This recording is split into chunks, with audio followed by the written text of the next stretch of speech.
अस्सलाम वालेकुम दोस्तों, मैं हूं असलम आलम और आप देख रहे हैं गल्फ़ एक्सपर्ट। दोस्तों, आज की वीडियो में हम जानेंगे कि कतर में फैमिली वीज़ा कैसे हासिल कर सकते हैं, कितनी सैलरी होनी चाहिए, क्या कम सैलरी वाले भी इस वीज़ा को ले सकते हैं या नहीं, और सबसे इम्पोर्टेंट चीज़ इसके लिए क्या क्या डॉक्यूमेंट चाहिए। आपकी सैलरी मंथली 3,000 या इसके आसपास है, फिर भी आप ले सकते हैं। इसकी ट्रिक मैं बाद में बताऊंगा। वीडियो अगर इन्फॉर्मेटिव लगे तो लाइक ज़रूर करें और साथ में चैनल को भी सब्सक्राइब कर लें।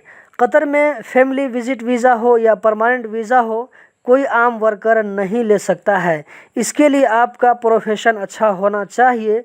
परमानेंट फैमिली वीज़ा के लिए engineer, accountant, general supervisor, business executive, इस तरह का जो हाई लेवल प्रोफेशन होता है, इसमें परमानेंट फैमिली वीज़ा मिलता है। फिर इसके लिए सैलरी भी ज़्यादा होनी चाहिए, जो कि 10,000 रियाल से ऊपर है मंथली, जबकि विज़िट वीज़ा 6,000 रियाल 7,000 रियाल में भी मिल जाता है। 7-8 हज़ार रियाल है तो मिलने का चांस और भी बढ़ जाएगा।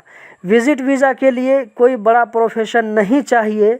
ड्राइवर, मंदूब, सेल्समैन, इलेक्ट्रिशियन, फोरमैन, सुपरवाइज़र, ये सब नॉर्मल प्रोफेशन में फैमिली विजिट वीज़ा आसानी से मिल जाता है। सबसे नीचे कैटेगरी के प्रोफेशन वाले फैमिली वीज़ा नहीं ले सकते हैं, जैसे लेबर, हेल्पर वगैरह, क्योंकि ये सब लेबर कैटेगरी के होते हैं और कंपनी वाले कभी उनको एनओसी नहीं देंगे फैमिली लाने के लिए। इसके लिए जो रिक्वायरमेंट चाहिए, डॉक्यूमेंट चाहिए, वो इस तरह है।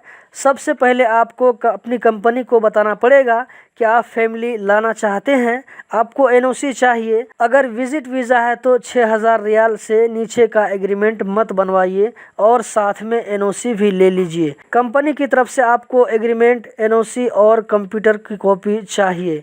इसके बाद अपनी वाइफ का पासपोर्ट कॉपी और मैरिज सर्टिफिकेट, बच्चों का पासपोर्ट कॉपी और बर्थ सर्टिफिकेट, आपकी तरफ से ID copy, passport copy. Family को आप जिस घर में, जिस विला में रखेंगे, विला के ओनर के साथ एग्रीमेंट बनवा लीजिए। उस एग्रीमेंट को बलदिया से अटेस्ट करवा लीजिए। उसके बाद उसकी एक कॉपी साथ में रख लीजिए। वीज़ा एप्लीकेशन सबमिट करने के टाइम में इन सब चीज़ की ज़रूरत पड़ेगी। आपका एजुकेशनल सर्टिफिकेट भी चाहिए। इसको अरबिक में ट्रांसलेट करवा करके रख लीजिए। अगर फैमिली परमानेंट वीज़ा है तो इसमें 2 काम और भी करना पड़ेगा। पहला काम है मैरिज सर्टिफिकेट और बर्थ सर्टिफिकेट को कतर में इंडियन, नेपाल, पाकिस्तान, आपका जो भी एम्बेसी है, एम्बेसी से अटेस्ट करवाना पड़ेगा। उसके बाद फॉरेन मिनिस्ट्री का स्टाम्प लगवाना पड़ेगा। ये काम विजिट वीज़ा के लिए ज़रूरी नहीं था, लेकिन अभी क्या है वो आप सबमिट करने लगेंगे तो आपको वहाँ पर मालूम पड़ जाएगा। दूसरा काम आपको जो करना पड़ेगा, जैसे आपकी सैलरी 15,000 रियाल मंथली है, अब आपको अपनी कंपनी से 6 महीना का बैंक स्टेटमेंट लेना पड़ेगा, जिसमें ये शो होना चाहिए कि पिछले 6 महीना से हर महीना आपके अकाउंट में 15,000 रियाल ट्रांसफ़र हो रहा है। ये सैलरी स्टेटमेंट दिखाना ज़रूरी होगा। आपका डॉक्यूमेंट जितना मजबूत होगा, वीज़ा मिलने का चांस इतना बढ़ जाएगा।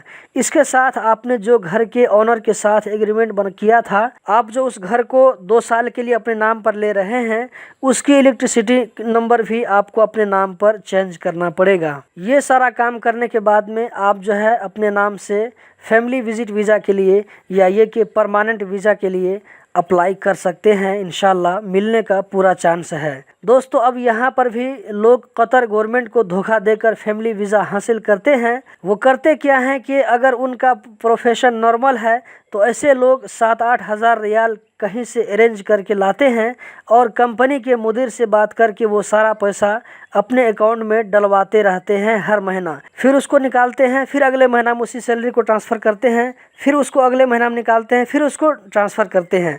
तो इसी तरह जो है वो लोग करते रहते हैं। 6-7 महीना लगातार इस तरह ट्रांसफ़र करते हैं। अब हुकूमत के खाते में ये जाता है कि इस बंदे की सैलरी इतनी ही है, तब इसके अकाउंट में हर महीना इतनी सैलरी ट्रांसफ़र हो रही है। और साथ में एग्रीमेंट भी बनवा लेते हैं 7-8 हज़ार रियाल का, और एनओसी भी ले लेते हैं मुदीर से बात करके। इनके दरमियान पहले से बातचीत हो जाती है कि ये जो काम कर रहे हैं सिर्फ फैमिली लाने के लिए। इस चीज़ को कंपनी का मुदीर किसी पेपर में लिखकर साइन और अंगूठा ले लेता है, जिसमें लिखा होता है कि मेरी रियल सैलरी सिर्फ इतनी ही है, ये तो बस फैमिली वीज़ा के लिए कर रहा हूँ। आप भी ऐसा कर सकते हैं अगर आपकी कंपनी मान जाए तो। ये सब चीज़ें अपनी आंखों से देखा हूँ, फिर आपके साथ शेयर कर रहा हूँ। तो दोस्तों यही थी आज की वीडियो। कतर के बारे में इसी तरह की इन्फॉर्मेटिव वीडियो देखते रहने के लिए चैनल को सब्सक्राइब करें, वीडियो को लाइक करें। बहुत बहुत शुक्रिया।